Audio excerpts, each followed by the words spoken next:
That summer, the river ran bright as a new coin through the fields, and I learned to listen with my whole body. The cottage by the bend was a small thing, whitewashed in something like innocence, with a porch that creaked when you walked, and a screen door that woke the house with its sigh as you stepped inside. The air smelled of lilac and cut hay, and something faintly sour from fruit that had ripened too thick on the branch and fallen to the ground.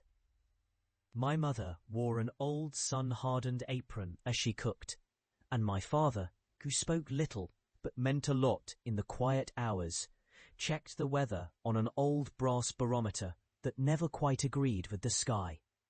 It was not a grand summer, not a holiday that would fill an album, but a summer that would fill a life if you kept your eyes open. Mira and I were cousins, and the kind of friends who did not need a plan to begin something. We found a stash of nails and boards in the shed behind the cottage, and with them we built a raft out of a dozen mismatched planks and a coil of rope that had long ago seen better days. The river gave us its own rules: how to lash, how to pad the nails with rag strips so we wouldn't scratch the fingers, how to test the float with a careful breath before we stepped aboard.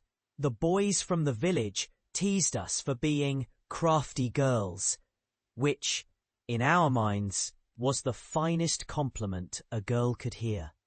We painted the raft with leftover blue paint that had once been used to stain a weather-worn fence, and I learned how to steady my hands by steadying Mira's hands as we hammered and hammered until the thing looked almost as if it belonged to the water itself. The first voyage was nothing heroic, only a quiet venture into a widening circle of questions.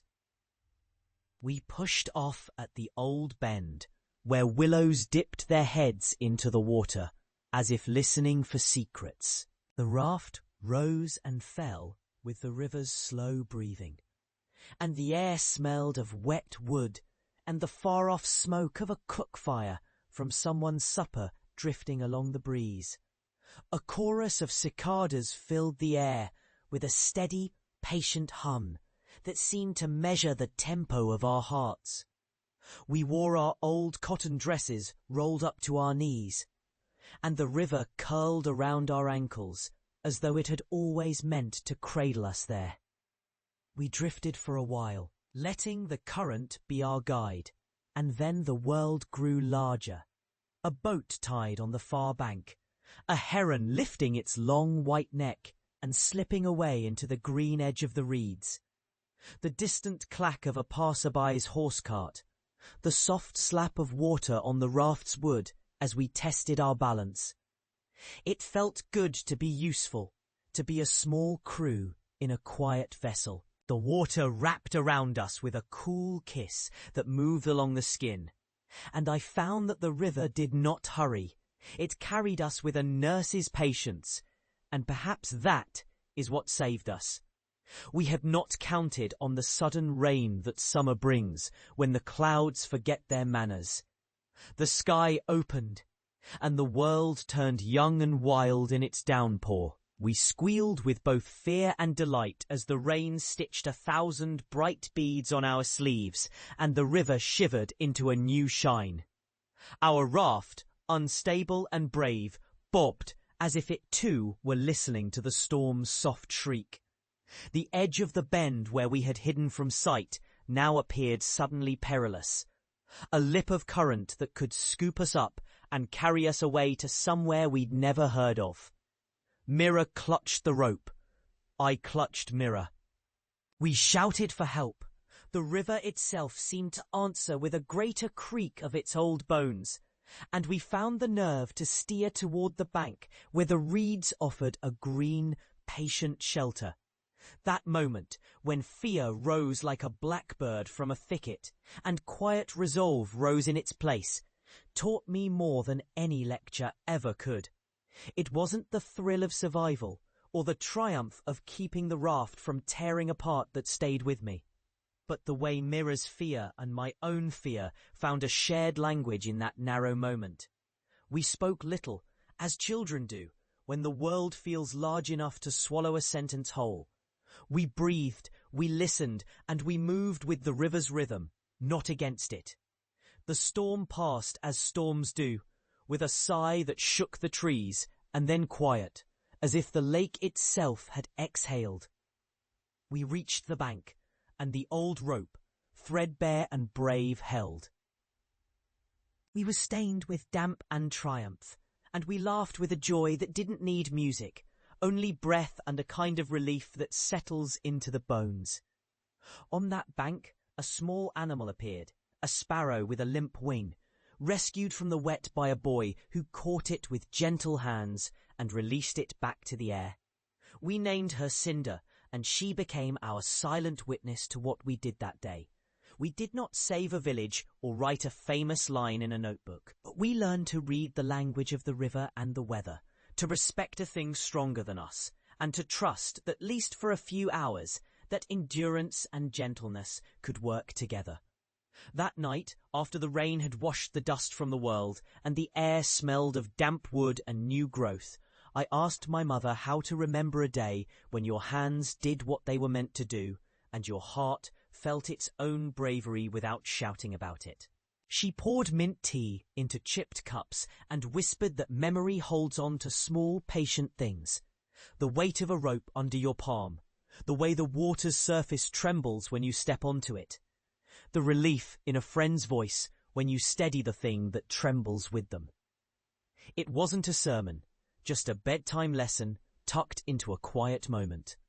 That summer also gave me the sense that a life is built out of many such small, brave acts, each one ordinary in its own right, yet together forming something sturdy and kind.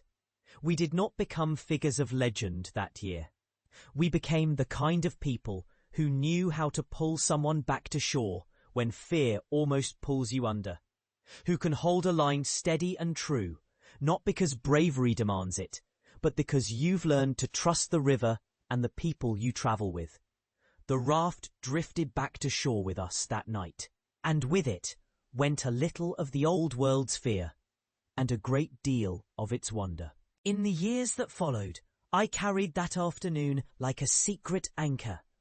The smell of rain on dust in late summer still conjures the sensation of lifting a stubborn plank and driving in a new nail.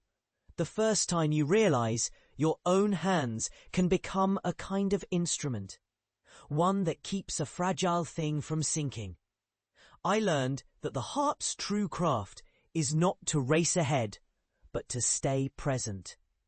To notice the small signs, the way Mira's eyes widened when she found a safe knot, the way Cinder the sparrow tucked her head into her wing and rested, the way the river's voice softened when we asked it to tell us its true name. Now I am old enough to know the shape of a life that rests on such afternoons. The days that follow are different.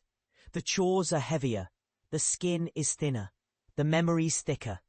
But I carry that raft with me, tucked behind the ribs where the heartbeat lives. A map to a shore I cannot point to with a finger, yet know with the nerves of memory. I have learned that to remember well is to keep faith with the best of who you were on that day, and to let its quiet instruction guide you through the louder days. Sometimes, when the house is still, and the clock ticks with the patient rhythm of someone who has learned to wait, I tell my grandchildren about the river and the rain and the raft we built with nails that were too long and rope that was too old, and how a girl and a cousin learned to listen, to steady, to endure. I tell them that a life is a succession of small acts, of hands that steady, of a voice that says, "It's all right," of a heart that remains open to the tremor in another's chest, and that in those moments the world becomes a place you want to leave a little better than you found it.